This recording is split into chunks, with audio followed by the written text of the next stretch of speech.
What is up, all of you Avatar: The Last Airbender fans? We are back talking ATLA today, and we have a little bit of news and a lot of speculation to cover. So I'm going to dive in right away, but as always, make sure you smash like and subscribe if you're new here. And if you really just don't feel like subscribing, I suggest you have a nice cup of jasmine tea, and that might change your mind. But okay, guys, so today I wanted to take a second and make a video because there is so much to be hyped about regarding the future of Avatar: The Last Airbender. And I'm talking about both the live-action Netflix series and then Avatar Studios and everything that they're doing. And now, just to catch everybody up to speed, when Michael DiMartino and Bryan Konietzko left the Netflix adaptation, which I'm sure a lot of you are familiar with all of that, I've actually talked a bit about this in some of my previous videos, just giving some added context to that whole situation. A lot of that was blown way out of proportion. We've even now seen how much they've supported the live-action adaptation after they stepped away, so there's a lot to that situation. But very soon after they left, Paramount scooped them up and created what is now known as Avatar Studios. They made a very long announcement about it, so bear with me here, but they made this back in 2021, and I'll read here. They said, "It's hard to believe it's been 19 years since we created Avatar: The Last Airbender. But even after all that time, there are still many stories and time periods in Aang's world that we are eager to bring to life. We are fortunate to have an ever-growing community of passionate fans that enjoys exploring the Avatar-verse as much as we do." And that's actually something that I've never said, the Avatar-verse. I'm gonna have to add that to, like, my lingo. But they continued, "And with this new Avatar Studios venture, we have an unparalleled opportunity to develop our franchise and its storytelling on a vast scale, in a myriad of exciting ways and mediums. We are exceedingly grateful to Brian Robbins and Ramsey Nato for their enthusiasm and respect for the Avatar property and us as its stewards. From the start, they've supported our ambitious plans and created a positive, productive environment for us. We're excited to be back at Nickelodeon, where Avatar began, doing what we do in the biggest way possible. We can't wait to build the great teams and productions to make all of this fantasy a reality." And that was from Mike and Brian themselves. And so this announcement came out, everybody got super excited, and then there was kind of just radio silence. Honestly, ever since, things have been a bit rocky, no pun. Announcements have been made, but then things have been switched around. It's just been a little bit confusing, to be honest. But they're now sticking firmly to the fact that they will be releasing a movie in 2025, and that movie will be Aang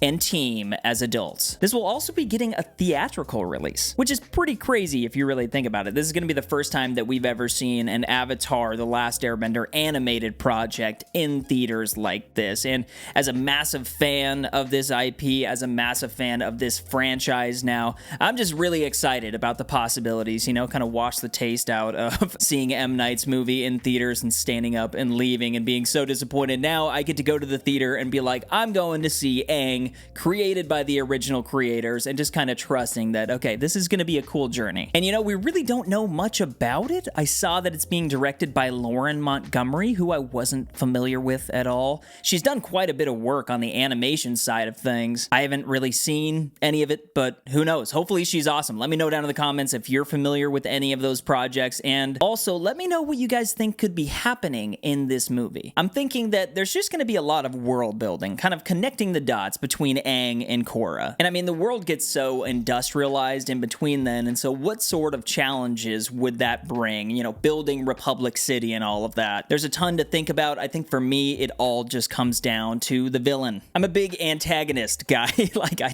I love villains, and Fire Lord Ozai was peak. You know what I mean? He was about as good a villain as you could ever possibly get. And so that's what has me so curious. How do you follow that up? I mean, it doesn't have to necessarily match the exact level that the original series has. Like, nothing can ever really touch that. And this is just another story in Aang's life, and we get to see all of them as adults. It's very exciting already, but I'm definitely hoping for this story to carry some weight. You'd think it would have to with it being theatrical. That's a big commitment, you know? So they must have something solid planned, and they must have from the jump, just to be committing to this as their first movie that they're coming out with. The one hang-up that I've seen online so far regarding this, and I actually agree with a lot of this, is just the fact that they're not having any of the original voice actors return. And that's not fully confirmed, just a few of the voice actors have come out and been like, no, we haven't been contacted at all. And you would think where they would be at with production already, they would have already been contacted. One of the ones that we've actually heard from, and one of the voice actors that I guess is the most popular out there,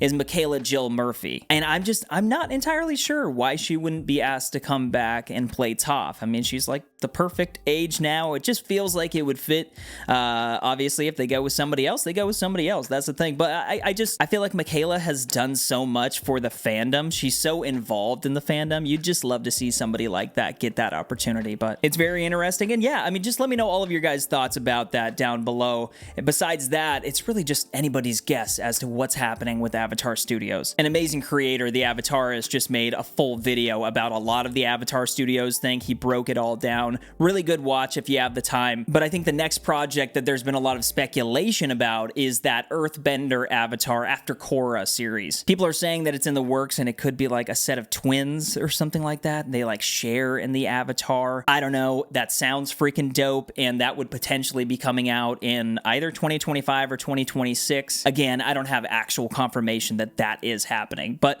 everything I've heard about that sounds pretty dope. You know, at the time that they made the first initial announcement, they announced a lot of stuff. There should be more movies on the way. They were saying that they were going to do a movie like every year or every other year. Correct me if I'm wrong about that down in the comments, but I'd imagine if we do hear anything, I think that Comic-Con this year would be a great opportunity for them. Avatar hype is at an all-time high with the live action series right now, so I'm sure merchandise is selling. There's so many amazing things happening within the Avatar universe. You'd feel like they need to capitalize on that, and I feel like Comic-Con would be the perfect place to at least show us something. There's going to be a lot of anticipation as to what Avatar Studios is doing now, and it feels right. So I'm hoping that we get some announcement as far as the movies go and as far as that series, and I'll definitely be covering it all here on the channel. But they do have a website, Avatar Studios does. You can go, you can take a bender quiz. I got Firebender, which was pretty fire, if you know what I mean. But you can also subscribe for updates there if you're looking for more news. They really haven't said anything since I've subscribed, so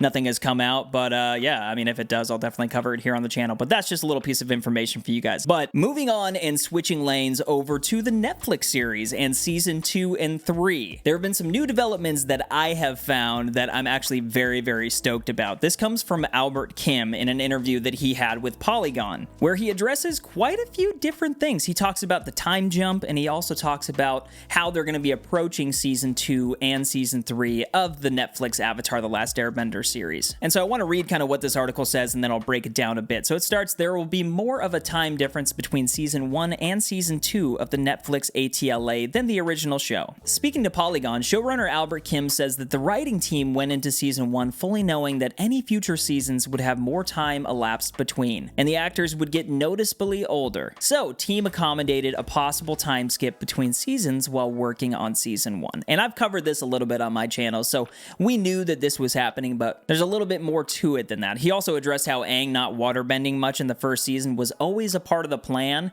and that it was done in an effort to really just slow things down. He said, "We want to account for the fact that Aang will have grown a little more than he would have in the original show. So one of the things that I know the fans are already noticing in season 1 is Aang does not really do much waterbending, if at all, in season 1, because we actually wanted to, for one thing, slow down his bending education, and it gives us a little more time to do that, and we knew we would have more time." And so for people out there that have been wondering about the waterbending stuff, that's it. He also said something that I found very interesting. He said the next 2 seasons of the show present a different challenge than the first season. For one, the gang bounces all over the map. But for another, the episodes are way more serialized than the cartoon. It's both easier and harder to adapt because there's a through line, but it means that every story kind of counts, as opposed to season 1 where we had to leave certain stories out and certain adventures and episodes out. But it didn't necessarily disrupt the overall arc of the season because they were so self-contained. So unlike season 1, which had a lot of shuffling and plot lines and characters, season 2 might be more by the book. And boom, my friends, I've actually seen this more than anything down in the comments. People talking about season 2 and how they're going to approach season 2 as well as season 3. And Kim makes a really great point about things being a bit more serialized in book 2 and 3. A lot of what happens needs to happen and is necessary for the story. So just knowing this now, I feel like we can kind of start anticipating several different things. A big one for me is the library. Yes, we've already seen Wan Shi Tong, but where I've seen some say they feel like that was an effort to nod to the character because he's not going to show up again, I personally think think that this was just an introduction, and they will be going there, and Toph will lose Appa to the Sandbenders and all of that. There has to be a reason that they're going to the desert, because obviously they're going to show the cactus juice. Like, we know that they're going to do that. They have to do that. And I could see them kind of fusing things together like they did in season 1. I just don't think that they're going to be doing that as often in these next seasons. Like he said, and this is one of the most important things that he said, things are going to be a little bit more by the book. All around, guys, I'm just thinking that seasons 2 and 3 are going to be much tighter. We've been introduced to this world now, and so it's time to really hone in and focus on the characters, and that's what book 2 and 3 do. Katara has an arc. Aang obviously has an arc. Zuko, Azula, Iroh, there's so much that has to be done, and if they're going to do it, they have to do it right. So I'm all for them taking as much time as they need. I'm not anticipating it's going to take too much time. A writer's room for season 2 has been around already for a couple years, and so they've been planning this. They were just waiting for the green light to really go forward with things. But regardless, I think that the time jump is a great idea. It's giving it a little bit more space, and it's giving them a little bit more freedom with certain things, but they're still going to be approaching things and telling this story the way that it's meant to be told, the way that it's supposed to be told, you know, not changing things too crazy much. But what do you guys think? What do you guys think of all the Avatar Studios stuff and the movie that's coming out in 2025 and the possible series and other movies that might be made? And then coming over to the live action in season 2 and season 3 and all of this stuff that Albert Kim just said. It's all very interesting, like I said, and I'd love to know all of your thoughts about it. Also, if you watch this whole video, please smash the like button for me if you didn't already. I'd very much appreciate it. Subscribe if you're new here. You can follow me on X at JonesVibesOnly, and don't forget to keep up the good vibes, guys. But word has it, we're gonna see adult Aang in movie theaters, and that's pretty awesome.